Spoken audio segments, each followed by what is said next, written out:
Hello people, this is Mark from Courage Change Works. Guys, I hope that you're well.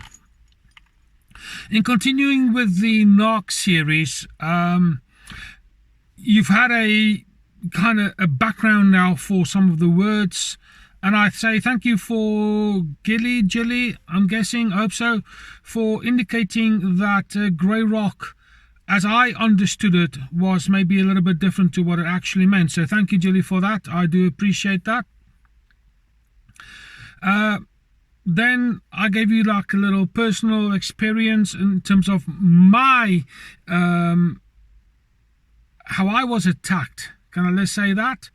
And now I want to move on to my thoughts on how to break away and what to do in the event that you find that you might be involved in a narcissistic or toxic relationship. So these are my thoughts. Number one is, in the event that you suspect that you might be the victim or subject to a toxic relationship, the first thing I think is you need to become aware and you need to ask yourself some questions. Now at this point I'm going to say that myself and Laura are looking at forming a support group on Facebook and in the discussion on the channel, and once the website is up and ready we will let you know, and then it's going to be on there also.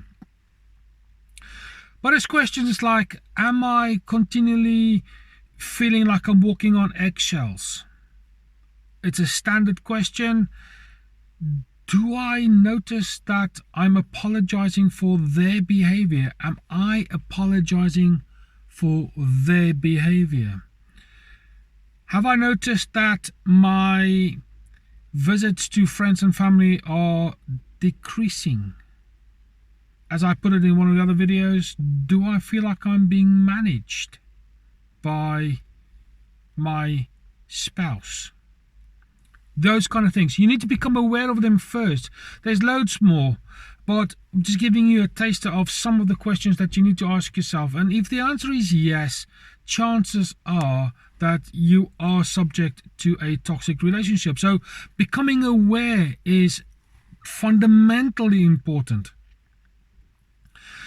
Secondly, the most difficult step is to formulate an exit strategy from the relationship onto your own. That is what was in my case the most complicated thing to do, because of the entrapment that I was in, the loyalty to some of my religious and personal beliefs that I had, knowing full well that there were children involved.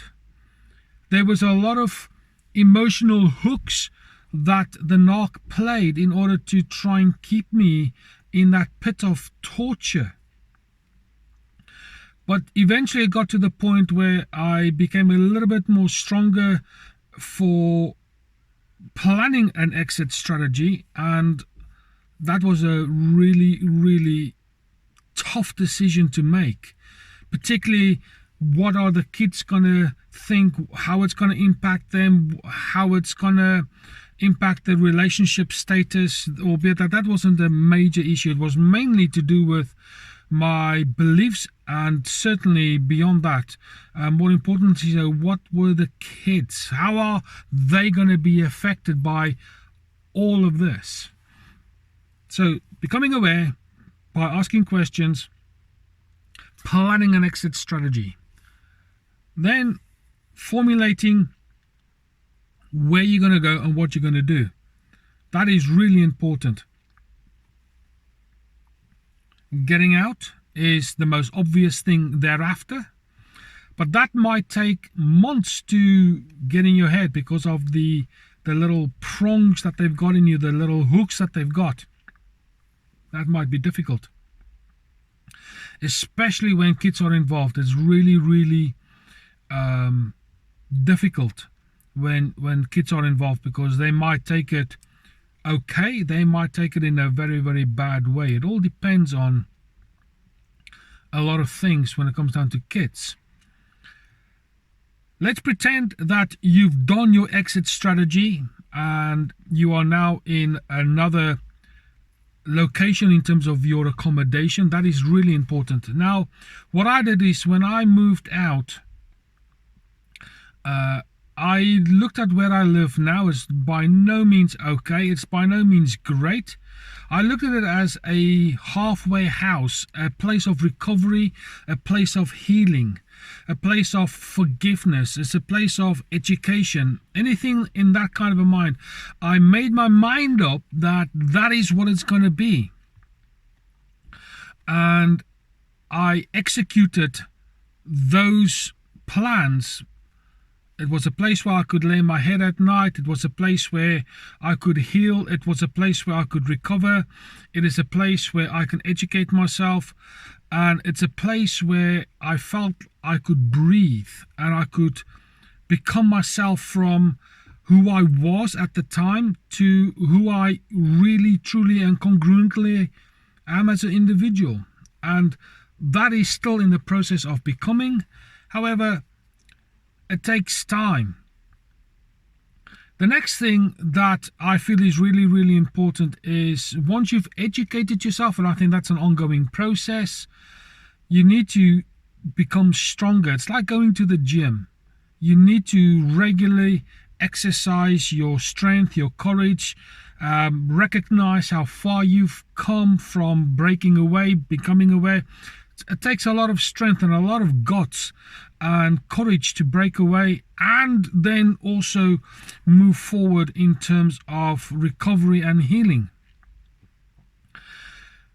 Thing that is often overlooked is forgiveness. Now, I've said to a couple of other people who I've been speaking to fairly recently, you need to get to this place where you need to forgive yourself.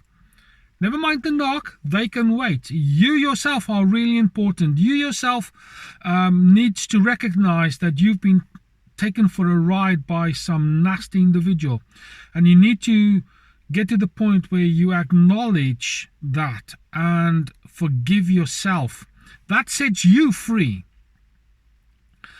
If you get to the place where you can say to yourself, I forgive the Narc, that's a really good thing. I would never say that to the Narc, however. But in yourself, if that's within your belief system, I would say acknowledge, maybe speak it out into a mirror, or at least speak it out to a friend, a family member who's on your side, really important, and say, I forgive the Narc for what they've done, and leave it at that. And choose to forgive, but learn the lessons that you've learned and the reasons why you've left. Become stronger, hence going to the gym. Get to that place. Something that is really, really important, and that might come earlier on in the process, but what I've learned is once I moved away, I became incredibly angry, and justifiably so, because of the hurt, the pain, the turmoil, the confusion. I became really angry, and that was catalyst to me actually moving forward and taking steps that I did. Now, becoming angry can be a good thing. I'm going to refer you to the anger series. Have a look at that, where I explain a lot of things.